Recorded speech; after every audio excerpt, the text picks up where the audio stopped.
Hello mga kabukids! Kumusta po? Sa video nga po na to ay pag-uusapan natin ang health benefits ng gulay na saluyot. Huwag na po natin patagalin, isa-isay na po natin. Maaaring makatulong na panatilihing malinaw ang ating mata. Maaaring makaprotekta sa ating liver o atay.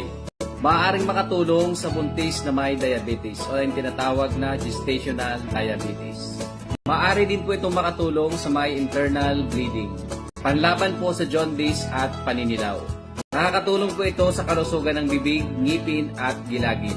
Nakakatulong sa pagkontrol ng BP, pagpababa ng kolesterol at prevention po ng sakit sa puso.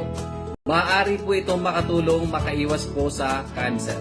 Maaaring makatulong sa pamamanhid o leg cramps at nagpapatibay ng resistensya. Napakarami po pala ng health benefits na saluyot.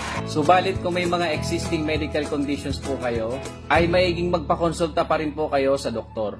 Huwag pong gawing alternative ang mga halamang gamot sa inyo pong mga maintenance medicine.